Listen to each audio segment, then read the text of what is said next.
Here's something that doesn't add up. The average person today earns more money, in real terms, than any generation that came before them. We have more jobs, more side hustles, more ways to make money than ever in history. And yet, most people will retire with almost nothing saved. Not because they didn't work hard enough, not because they didn't earn enough, but because of a handful of invisible habits that quietly drain wealth before it ever gets a chance to build. Today, we're going to talk about exactly what those habits are, and more importantly, what you can do differently, starting right now. Have you ever looked at your bank account at the end of the month and thought, where did it all go? Because here's the thing, building wealth isn't really about how much you earn. It's about what you understand, and the majority of people are missing a few key pieces of understanding that make all the difference. We're going to walk through the real reasons most people never build wealth. We'll cover the mindset traps, the money habits, and the simple shifts that separate people who quietly build financial security from people who always seem to be one bad month away from a crisis. Let's start with the most fundamental problem, and it's one almost nobody thinks about. Most of us grow up learning one way to make money. Go to work, get paid. Simple enough. But here's what nobody explains. That model has a ceiling. A hard one. Think about it this way. Imagine you're a taxi driver. Every fare you earn requires you to be physically in that car, driving. The moment you stop driving, the money stops. You can work longer hours, but there are only so many hours in a day. At some point, you've maxed out what that model can produce. Now, imagine someone who owns a fleet of taxis. They're at home. The cars are still running, money is still coming in. That's the difference between what people call active income and passive income. Active income is money that requires your time every single time. Your salary, your hourly wage, your freelance projects. Passive income is money that works even when you're not. Investments, property, a business that runs without you. Here's the uncomfortable truth. Most people spend their entire lives in the taxi, working harder and longer, but never actually changing the deal. And why? Because nobody teaches us to think differently. We're taught to study, get a job, earn a salary. The end. The idea of making money work for you, of owning assets that grow while you sleep, that's treated like something only rich people do. But it's not. It's just something that requires understanding how money actually works. Step one of changing this is recognizing that your salary alone will almost never make you wealthy. It's a starting point, a tool, but if you spend everything you earn and never put money into things that grow, investments, property, even a small business, you're always going to be dependent on showing up. Step two is understanding that you don't need to be rich to start. You can begin with small amounts invested consistently. The amount matters less than the habit. We'll come back to this. For now, just hold on to this idea. Wealthy people don't just earn more. They earn differently. And that shift starts in how you think about money, not how much of it you have.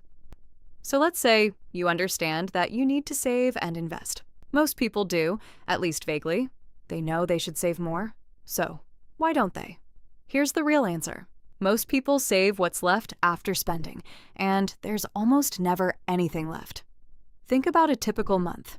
Rent or mortgage comes out, groceries, phone bill, subscriptions, the streaming services, the gym you sometimes go to, the app you forgot you signed up for. Then there's the dinner out, the weekend plans, the little things that don't feel like much in the moment. Add it all up, and by the time you think about saving, the month is basically over. This is what financial people call pay yourself last, and it's the default setting for most people. You earn money, life happens, and saving is an afterthought. The shift that actually works, and it's almost embarrassingly simple, is flipping the order. Pay yourself first. Here's how it works. Step 1. Decide on a percentage of your income to save before you spend anything. Even 10% is a start. Step 2. Move that money out of your main account on payday, automatically, so you never even see it sitting there tempting you. Step 3. Live on what remains. That's it. The key is that it becomes non-negotiable, like rent. You wouldn't think, I'll pay rent if there's anything left at the end of the month. You pay it first because you have to. Savings should work the same way. Now, you might be sitting there thinking, that sounds great, but I genuinely don't have anything to save. And I hear you. But here's a challenge worth trying. Track every single thing you spend money on for just 2 weeks. Write it down or use your bank's spending history. Most people are genuinely shocked when they see the total on small, forgettable purchases. That daily coffee, the lunch out because you didn't meal prep, the impulse buy online at 11 p.m. None of these feel significant on their own. Together, they add up to hundreds of dollars a month. Money that could be quietly building your future instead. This isn't about cutting all the things you enjoy. It's about being conscious. Because right now, for most people, money just disappears, and they don't really know where it went. This next one is the one that genuinely changes how people think about money. Once you see it, you can't unsee it.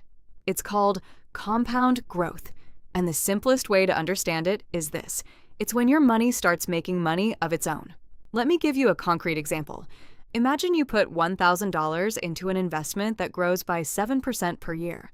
After year 1, you've earned $70. So now you have $1,070. Here's where it gets interesting. In year 2, you don't earn 7% on your original $1,000. You earn 7% on $1,070. That's $74.90. Small difference, right? But keep going. By year 10, that original $1,000 has grown to nearly $2,000 without you adding a single extra penny. By year 30, it's almost $8,000. Same $1,000. Same 7%. The only ingredient is time. Now, here's the painful flip side. Every year you wait to start, you lose a year of that compounding. And those early years? They're actually the most powerful because they're the foundation everything else builds on. A 25-year-old who invests $200 a month and stops at 35 will often end up with more money at retirement than a 35-year-old who invests $200 a month all the way until they're 65. Read that again. The person who started earlier and stopped will beat the person who started late and never stopped. That's how powerful starting early is, and that's how expensive waiting is. The reason most people don't do this? They're waiting until they feel ready, until they earn more, until they understand it better, until things settle down. And that waiting, that perfectly reasonable sounding hesitation, is one of the most expensive financial decisions they'll ever make. You don't need to invest a lot to start. You need to start. Let's talk about the one nobody really wants to hear. There's a version of wealth most people are chasing that has almost nothing to do with actual financial security. It's the version you can see: the new car, the nice flat, the wardrobe, the holidays posted online. And the quiet, invisible version: money in the bank, investments growing, debt-free, gets almost no attention. Here's the uncomfortable reality. A huge number of people who look wealthy are broke. And a huge number of people who look ordinary are quietly building real security. Why? Because we've been trained by advertising, by social media, by the culture around us, to signal success through spending. The car you drive, the brand on your jacket, the restaurant you're seen at. These things feel like they matter. And socially, they do get noticed, but financially, they're often the exact things keeping people stuck. There's a term for this: lifestyle inflation.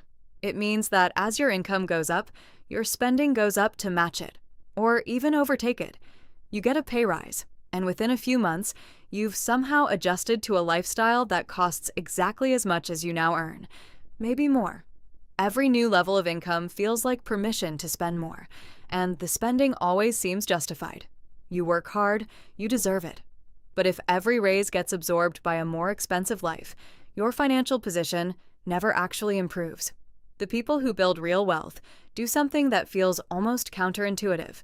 When their income goes up, they keep their lifestyle mostly the same, at least for a while, and they direct the extra money into savings and investments. They widen the gap between what they earn and what they spend. And that gap is where wealth actually lives. Sound boring? Maybe. But consider this: the most financially free people aren't the ones with the nicest cars. They're the ones who don't have to set an alarm. The ones who can say no to a job they hate. The ones who a bad month doesn't terrify. That's what real wealth feels like. And it doesn't show up on Instagram. Let's pull this together. 3 big things to take from today. First, your salary is a starting point, not a finish line. Wealth comes from building things that grow without you constantly feeding them. Investments, assets, time in the market. Second, save first, spend second. Automate it. Don't leave saving as something you'll do if there's money left over. There won't be. Make it non-negotiable from day one.